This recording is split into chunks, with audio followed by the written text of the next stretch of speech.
Hello, hello les hackers, bienvenue sur la chaîne 0CQ DJ Lactus Cyber, que nous allons commenter, critiquer et décrypter. Aujourd'hui, dans ma besace, j'ai Airbus. Airbus qui voit ses données leakées via une attaque par rebond. Alors, une attaque de supply chain. Voyons ça ensemble. Alors, oui, alors, Airbus, en termes de cybersécurité en France, on va dire c'est le top 10, hein. C'est du haut niveau.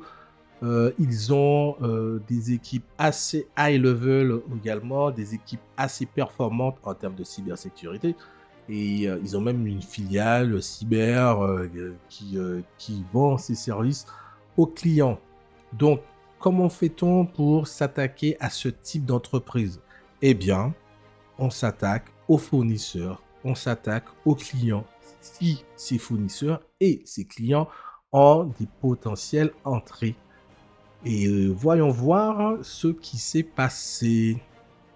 Toute forteresse a son point faible et en matière de cybersécurité, c'est bien connu.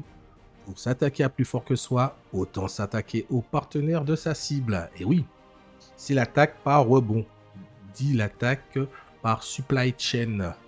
On attaque un plus petit fournisseur, on attaque un fournisseur un peu mal sécurisé, on attaque un client mal sécurisé, et via processus de rebond, on rentre chez Airbus.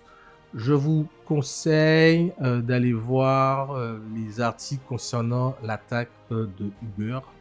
C'est le même principe.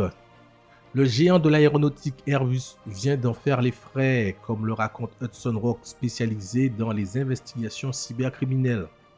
La société explique ainsi avoir découvert que Cyberpirate, se faisant appeler US-DOS, a leaké sur le dark web des informations personnelles de 3200 clients d'Airbus, incluant forcément des noms, mais oui, des adresses, et ouais, des numéros de téléphone, yep, et des adresses email, le combo presque parfait. Je dis presque, il manquerait peut-être, allez, les, euh, les numéros de sécurité sociale, les numéros ou les de carte d'identité, et puis là on avait... Mais déjà là c'est pas mal, hein. Pour faire du phishing, là c'est pas mal.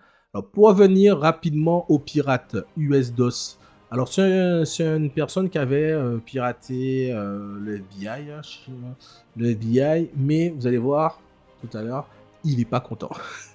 Il n'est pas du tout content. Parmi ses clients, on trouve de grands noms comme Thales ou Rockwell Collins. Alors, Collins, c'est une entreprise qui fait un peu comme Thales, hein, de l'électronique embarquée. Ils font de l'électronique embarquée dans l'aéronautique. Alors, selon Hudson Rock, l'acteur malveillant semble être lié à une violation du système InfraGuard du FBI datant de décembre 2022. Donc voilà voilà qu'est-ce qui se passe, hein. Donc c'est cette attaque qui fait que le hacker n'est pas content. Ah, je vais vous montrer tout à l'heure, il n'est pas content. Les chercheurs en sécurité d'Anselwork ont réussi à remonter le fil de la pelote et ont trouvé le vecteur d'attaque initial. Tout est parti de l'infection de poste de travail d'un employé de la compagnie aérienne turque, Turkish Airlines, par un malware. Et oui, la faille de la famille des infostealers. Donc les infostealers permettent de sniffer les informations sur la machine, que ce soit les noms, les logins, les mots de passe, session de cookies, voilà. Tout ce qui est sur la machine est sniffé. Camouflé dans une version compromise du framework Microsoft.NET. Les informations d'identification obtenues à partir de l'infection par des voleurs d'informations, donc les infostealers, qui sont devenus principal vecteur d'attaque initial ces dernières années. Oui, avec bien entendu le phishing. Bon, le phishing a tendance à, au niveau des entreprises en tout cas, à diminuer parce que les utilisateurs sont sensibilisés. Néanmoins, voilà, il reste encore ce type d'attaque. Et ces outils qui offrent aux acteurs de la menace des points d'entrée faciles dans les entreprises, facilitant les violations de données et les attaques par ransomware. Oui et non. Pourquoi je dis oui et non? Oui, lorsque vous avez ce qu'on appelle du BIOD. Le BIOD, c'est permettre aux collaborateurs, aux utilisateurs d'avoir leur propre machine et de se connecter au réseau d'entreprise, donc soit par du VPN installé sur leur propre machine, soit par tout ce qui est VDI, donc bureau déporté. C'est ce vecteur qui est le plus susceptible d'avoir ce type d'attaque. Pourquoi? Parce que la machine du collaborateur, de l'utilisateur, on ne sait pas du tout ce qu'il y a d'installé comme protection de sécurité. Est-ce que la machine est antivirus? On ne sait pas. Est-ce que la machine a un proxy web type McAfee Cloud Client ou McAfee Cloud Proxy, désolé. Donc voilà, est-ce que la machine utilisateur a un EDR? Un EDR sur une machine perso, à moins avoir des acquaintances avec la sécurité, avec l'ATI, faire ça, c'est temps perdu. C'est pas tout le monde qui a ça. Donc c'est dans ce contexte que ce schéma est faisable. Maintenant, une organisation qui fournit les postes portables aux utilisateurs, ce vecteur est moins, on va dire, est moins un risque. Là, on parlera plus de risque au niveau du phishing et également au risque au niveau des ports USB. Pourquoi? Parce que voilà, si les ports USB sont actifs, l'utilisateur va mettre sa clé USB dans n'importe quoi et après il va rapatrier sous la machine. Néanmoins, les machines fournies par l'organisation disposent de certains nombres d'éléments de sécurité, c'est-à-dire un antivirus à jour ou pas, mais voilà, au moins un antivirus à jour, un EDR, il dispose également voilà, d'un proxy type, comme je disais tout à l'heure, McAfee Cloud Proxy, qui permet d'étendre les règles de sécurité sur la machine lorsque la machine est hors du réseau de l'entreprise, le VPN, l'EDR, entre autres. Voilà, il y a un certain nombre de protections de sécurité sur une machine qui est fournie à l'utilisateur, contrairement à une machine que l'utilisateur, une machine personnelle. Du coup, le risque identifié dans l'article, c'est plus un risque lié voilà, au biot, quoi, voilà, je dis pas, voilà, aux commerciaux, à des agents qui ne sont pas tout le temps entreprises, des commerciaux, ce type de population. Eh oui.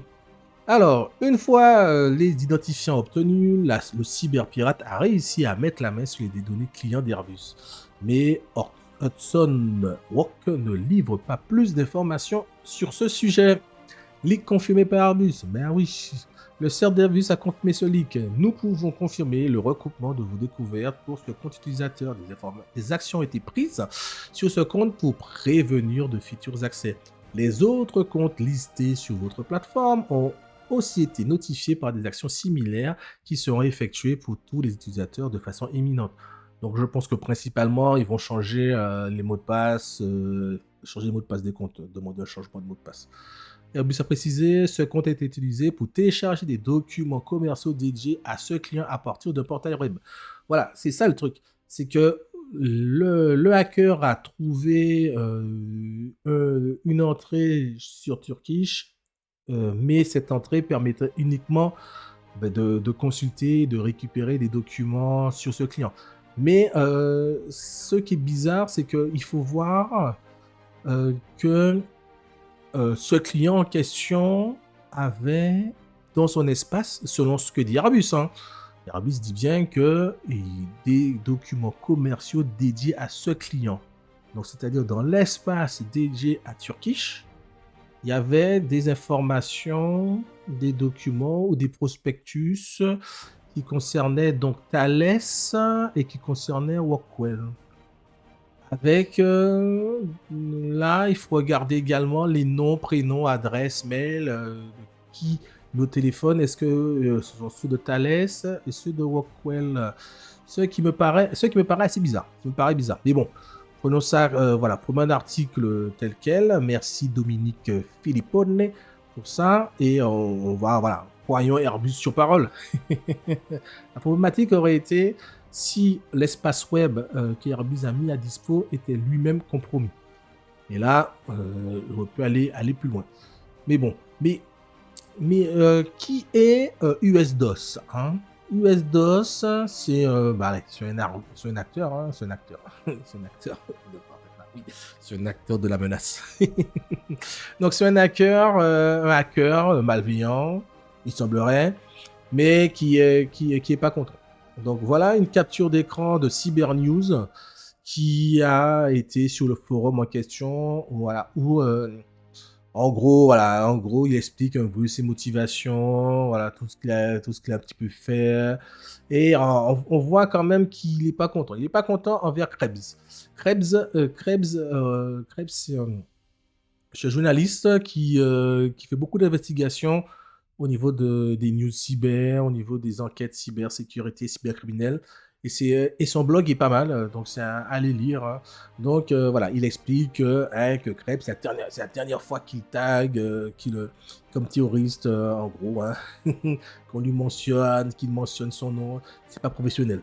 Mais voilà, après il décrit un peu ce qu'il a, donc on voit bien qu'il a bien décrit qu'il avait des documents d'Airbus, et qui proviennent de Turkish Airlines. Et puis il y avait nom, prénom, job, city, country, région, état, téléphone, fax, et puis email. Voilà, il a pas mal de choses. Et puis oui, Krebs avait fait un article sur lui, sur le fait qu'il avait infiltré le FBI via le réseau InfraGuard. Et puis du coup, c'est ça qui fait qu'il n'est pas content. Allez, concernant Airbus, comme je dis toujours, donc affaire à suivre. Merci de m'avoir écouté et donnez-moi vos commentaires. Donnez-moi vos avis en commentaire. Ciao.